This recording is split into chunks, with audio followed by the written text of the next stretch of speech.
이란의 최고 지도자 하메네이가 피살되고 호르무즈 해협이 봉쇄되면서 전 세계가 벌벌 떨고 있잖아요. 그런데 정작 이란 군부는 지금 입꼬리가 올라가고 있습니다. 하루에만 원유 수출로 무려 2,100억 원씩 챙기고 있다는 분석이 나왔거든요. 전쟁이 터졌는데 지갑은 더 두꺼워지고 있는 이 아이러니한 상황은 뭘까요? 자, 일단 배경부터 짚어보죠. 트럼프 대통령은 이란 정권 교체에 성공했다고 자신만만해하고 있는데 실상은 좀 다릅니다. 이란에 실권을 쥐고 있는 이슬람 혁명 수비대 IRGC가 오히려 이번 전쟁을 계기로 권력을 더 꽉 쥐게 됐거든요. 겉으로는 해협이 막혀서 망할 것 같은데 속으로는 어라? 기름값이 오르네? 하면서 웃고 있는 상황인 거죠. 이게 대체 어떻게 가능한 건지 궁금하지 않으세요? 사실 이란은 지난 40년 동안 그냥 놀고 있었던 게 아닙니다. 1979년 이슬람 혁명 이후로 서방 국가들한테 워낙 두들겨 맞다 보니 웬만한 매에는 끄떡도 안 하는 몸을 만들어놨거든요. 이걸 이란에서는 저항 경제라고 부릅니다. 쉽게 말해 너희가 아무리 막아봐라 우리는 우리끼리 다 해먹는다는 일종의 생존 근육을 키워온 셈이에요. 특히 1980년대 이란-이라크 전쟁을 겪으면서 이란은 아주 중요한 교훈을 얻었습니다. 한 곳만 터지면 나라 전체가 마비된다는 공포를 배운 거죠. 그래서 얘네들은 국가 기반 시설을 한 곳에 몰아넣지 않고 전국에 잘게 쪼개서 흩어놨어요. 발전소 수백 개를 분산 배치한 것도 다 이유가 있었던 겁니다. 한 군데 폭격당해도 다른 쪽은 멀쩡하게 돌아가게 설계한 거죠. 자, 여기서부터가 진짜 소름 돋는 포인트입니다. 지금 호르무즈 해협이 봉쇄됐다고 난리잖아요. 그런데 이란의 원유 수출량은 오히려 전쟁 전보다 늘었습니다.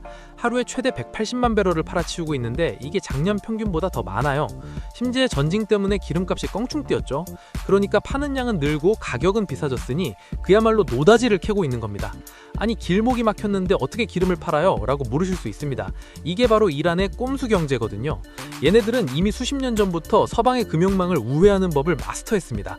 원유를 주고 대신 식량이나 기계를 받아오는 물물교환 방식을 아주 일상적으로 써요. 돈의 흐름을 추적하기 어렵게 만드는 일종의 그림자 무역을 하고 있는 겁니다. 더 놀라운 건 이 돈이 다 어디로 가느냐는 거예요. 바로 이슬람 혁명 수비대, 즉 IRGC의 주머니로 들어갑니다. 이란은 지배층마다 판매할 수 있는 원유 쿼터를 할당받는 독특한 구조거든요. 그런데 이 지배층의 대부분이 군부 세력이에요. 결국 전쟁이 길어질수록 국제 유가가 오를수록 이란 군부의 권력 자금은 더 빵빵해지는 기괴한 구조가 완성된 거죠. 여기에 한술 더 떠서 이란 의회는 지금 통행료 거간까지 만지고 있습니다. 호르무즈 해협을 지나가는 배 한 척당 최대 200만 달러를 받겠다는 건데 1년에 150조 원을 그냥 앉아서 벌게 됩니다. 국제법이고 뭐고 일단 내 집 앞마당 지나가려면 돈 내놔 라고 배짱을 튕기고 있는 거예요. 정말 기가 막히는 전략이죠. 에이, 그래도 전쟁 중인데 공장들은 다 멈췄겠지 라고 생각하셨다면 오산입니다. 이란은 생각보다 제조업 기반이 탄탄해요. 다른 중동 산유국들이 기름만 팔아서 먹고 살 때 이란은 제재 때문에 강제로 자동차 부품, 가전제품, 의약품을 직접 만들기 시작했거든요. 테헤란의 슈퍼마켓 진열대가 지금도 꽉 차 있는 이유가 바로 이 수입 대체 산업 덕분입니다. 심지어 이란은 기름 말고도 벌어들이는 돈이 꽤 짭짤합니다. 대표적인 게 철강이죠. 1년에 철강 수출로만 10조 원을 벌어들이는 궤도에 올라와 있거든요. 석유 외에도 금속, 화학, 식품 수출로 매달 2, 3조 원 가까이 챙기고 있어요. 그러니까 미국이 석유만 막는다고 해서 이란 경제가 한순간에 셧다운될 정도로 허약하지 않다는 뜻입니다. 이걸 보면 참 아이러니하죠. 미국과 이스라엘이 이란의 숨통을 조이려고 때리고 있는데 그 충격이 오히려 이란의 저항 경제라는 근육을 더 단단하게 만들고 있는 꼴이니까요.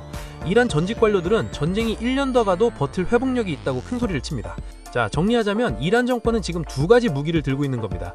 하나는 전 세계를 인질로 잡은 호르무즈 해협이고 다른 하나는 40년 동안 다져온 자급자족 맷집이죠. 이 두 개가 합쳐지니까 외부에서 아무리 압박을 가해도 어디 한번 계속해봐 라며 버틸 수 있는 논리가 만들어지는 거예요. 근데 이게 마냥 좋은 건 아닙니다. 정권이랑 군부는 배불리고 있을진 몰라도 이란 군민들의 삶은 그야말로 지옥이거든요. 지금 이란 내부의 인터넷 접속률이 몇 %인지 아세요? 단 1%입니다. 전 세계와 완전히 단절된 채 고립된 거예요. 정보가 막히니 세상이 어떻게 돌아가는지도 모른 채 공포에 떨고 있는 거죠. 사망자 수도 벌써 3,000명을 넘었고 집을 잃은 이재민은 400만 명에 달합니다. 폭격으로 부서진 민간 건물만 8만 채가 넘어요. 정권은 우리는 건재하다라고 홍보하지만 정작 그 건재함을 유지하기 위해 국민들의 희생을 갈아 넣는 겁니다. 전형적인 위정자들의 전쟁, 서민들의 고통 공식이 반복되고 있는 거죠. 게다가 이 저항 경제도 치명적인 약점이 있습니다. 바로 식량이에요. 이란이 80%를 자급자족한다고 큰 소리는 치지만 핵심 곡물이나 식용유 원료는 여전히 수입에 의존하거든요. 그런데 이 물자들이 보통 어디를 통해서 들어오느냐? 바로 아랍에미레이트를 경유해서 들어옵니다.